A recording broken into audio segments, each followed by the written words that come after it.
ನೋಡಿ, ಇವತ್ತು ನಾನು ನಿಮಗೆ ಬಾಳೆಹೊನ್ನೂರಿಂದ 20 ಕಿಲೋಮೀಟರ್ ದೂರದಲ್ಲಿರುವ ಹೈವೇ ಪಕ್ಕ ಇರುವ ತೋಟಕ್ಕೆ ಕರೆದುಕೊಂಡು ಹೋಗ್ತಾ ಇದ್ದೀನಿ. ಇಲ್ಲಿ ಏನಂದರೆ, ಮೊದಲಿಗೆ 2 ಎಕರೆ ಗದ್ದೆ ಇದೆ. ನೀವು ನೋಡ್ಬೋದು, ಇಲ್ಲಿ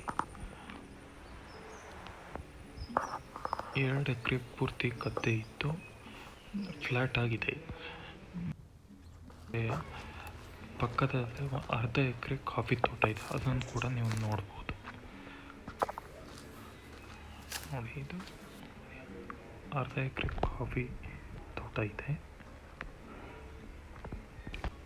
ಈ ತೋಟ ಬಾಳೆಹೊನ್ನೂರಿಂದ ಚಿಕ್ಕಮಗಳೂರು ಮಾರ್ಗ ಮಧ್ಯದಲ್ಲಿ ಸಿಗುತ್ತೆ.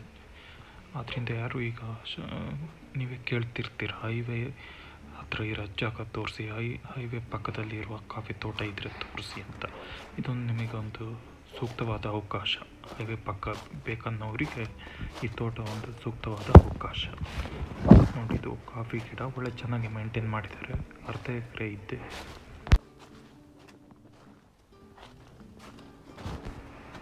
ಇದು ರೋಬಸ್ಟಾ ಕಾಫಿ ತೋಟ ಆಗಿರುತ್ತೆ. ಮತ್ತು ನೀರಿನ ವ್ಯವಸ್ಥೆ ಏನಂದರೆ, ಪಕ್ಕದಲ್ಲೇ ಒಂದು ಗ್ರಾವಿಟಿ ವಾಟರ್ ಇದೆ, ಅದ್ರ ಮೂಲಕ ನೀವು ನೀರು ತಗೊಂಡು ಬರ್ಬೋದು.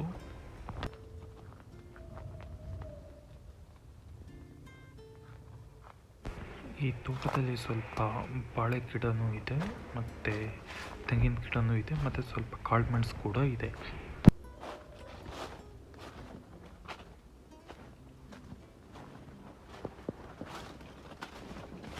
ಈ ವಿಡಿಯೋ ಇಷ್ಟವಾದಲ್ಲಿ ದಯವಿಟ್ಟು ನನ್ನ ಚಾನಲ್ನ ಸಬ್ಸ್ಕ್ರೈಬ್ ಮಾಡ್ಕೊಳ್ಳಿ. ನೀವು ಸಬ್ಸ್ಕ್ರೈಬ್ ಮಾಡಿದಷ್ಟು ನಮಗೆ ಒಳ್ಳೊಳ್ಳೆ ತೋಟ ತೋರಿಸ್ಲಿಕ್ಕೂ ಒಂದು ಸ್ಫೂರ್ತಿ ಸಿಕ್ತಾಗುತ್ತೆ. ಮತ್ತು ಈ ಕಾಫಿ ತೋಟ ನಂತರ ಪಕ್ಕದಲ್ಲಿ ಗದ್ದೆ ಅಂತ ಹೇಳಿದ್ನಲ್ಲ, ಅದರಲ್ಲಿ ಅರ್ಧ ಎಕರೆಯಲ್ಲಿ ಏನಂದರೆ ಸಿಲ್ವರ್ ಗಿಡಗಳಿದ್ದಾವೆ. ಸುಮಾರು 80 ಗಿಡಗಳಿದೆ. ಮತ್ತು ಪಕ್ಕದಲ್ಲಿ ಒಂದು ಅರ್ಧ ಎಕರೆ ಒತ್ತುವರಿ ಕೂಡ ಇದೆ. ಟೋಟಲ್ ಇದೊಂದು 3 ಎಕರೆಯ ಬೌಂಡ್ರಿ. ಈ ತೋಟ ಕೊಂಡಿಕೊಳ್ಳಲು ಇಷ್ಟವಿದ್ದರೂ ದಯವಿಟ್ಟು ಈ ಮೇಲಿರುವ ನಂಬರ್ಗೆ ಕರೆ ಮಾಡಿ.